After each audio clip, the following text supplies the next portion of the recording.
Hello everyone, previous ব্লগে তোমরা কালী পুজোর ব্লগের পার্ট 1 দেখেছো। আর আজকে এই ব্লগে কালী পুজোরই জন্য যে ভোগের আয়োজন আমরা করেছি সেইটাই তোমাদের সাথে শেয়ার করব।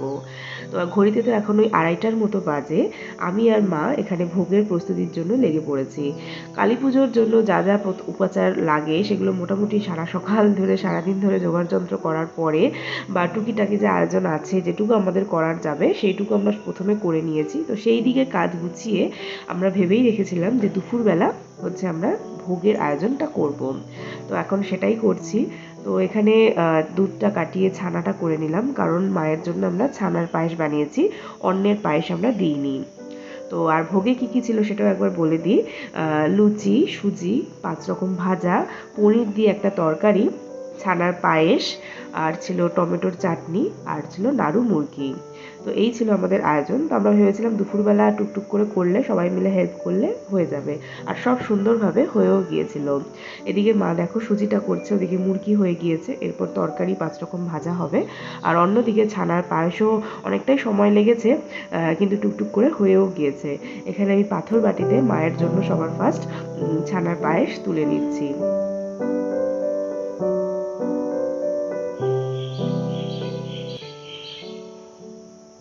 ভোগের আয়োজন কিছুটা করার পরে মা বলল, যা তুই অন্যদিকের কাজগুলো কর, কারণ সবাই মিলে একটা কাজ করলে অনেক কাজ বাকি থেকে যাবে।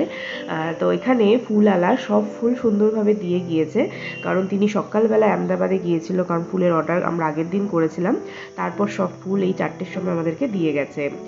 কিন্তু এখানে জবা ফুলের মালাটা যে দেখছো আমি গাঁথছি, উনি কেন গাঁথেনি, কারণ ওরা একটা ফুল দিয়ে মানে এই যে লিমিটেড যে জবা ফুল সেই দিয়ে মালা গাঁথতে ঠিক পারে না, মানে যে সরু মালা ঠিক গাঁথতে পারে না, অনেক ফুল দিয়ে মালা গাঁথতে পারে।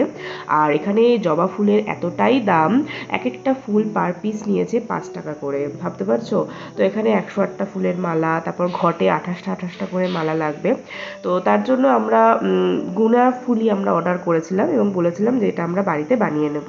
এই 28টা করে এরকম দুটো মালা আমি গেঁথেছিলাম, এটা ঘট আর উপঘটে দেওয়ার জন্য, আর মায়ের গলায় পরানোর জন্য যে 108টা মালা সেটাও আমি আলাদা করে গেঁথে নিয়েছিলাম। তো এই যে, তো এখানে এই ফুলটাকে ঝাসুস বলে বা অনেকে গুড়হেলও বলে থাকে, হয়তো তোমরা অনেকে জানো। এটা আমাদের কলোনিতে অনেক গাছ রয়েছে, আমাদের সোসাইটিতেও একটা দুটো গাছ রয়েছে, কিন্তু সেই ভরসায় এতগুলো ফুলের রিস্ক নেওয়া যায় না, তার জন্য আমরা দাম হলেও অর্ডার দিয়েছিলাম।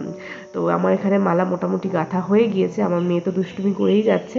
আর এই যে দেখছো এটা আঙুর, এই ফলটা আমরা কিনেছিলাম, কারণ অনেকে বলেছিল যে মানে ফলের মালা মাকে দিতে, কিন্তু এখানে একটা মিসকনসেপশন আছে। অ্যাকচুয়ালি ফলহারিণী অমাবস্যা মানে কর্মফলের কথা বলা হয়, যা কর্ম করছি সেই কর্মটাই মায়ের পায়ে অর্পণ করা, এখানে কোনো ফ্রুটস দিয়ে নিবেদন করা এমনটা নয়। তো যাই হোক, ঠিক আছে, তবু গুরুজনেরা বলেছে বলে আমি শুনে এখানে রোহান নিয়ে এসেছিলো, আঙুর ফলের আমি মালা গেঁথেছিলাম এবং ঠাকুরমশাই ঘটে পরিয়েও ছিল। তো এই তো মোটামুটি আয়োজন আমাদের হয়ে গিয়েছে। তো 5:30টার সময় 5:30 থেকে 6টার সময় আহমেদাবাদ থেকে চলে আসবেন ঠাকুরমশাই। তো অন্যদিকে এই যে মা এগুলো পুরো একা সামলেছে, 5 রকম ভাজা, তারপর পনিরের তরকারি, আর নাড়ুটা রোহানই পুরোপুরি করেছে, খুব সুন্দর হয়েছিল নাড়ু। তো চলো ব্লগটা আজকে এখানে শেষ করছি। নেক্সট ব্লগে আমি কালী পুজোর যে পুরো পুজো ব্লগ সেটা তোমাদের সাথে শেয়ার করব। ভালো লাগলে লাইক করো। Thank you for watching.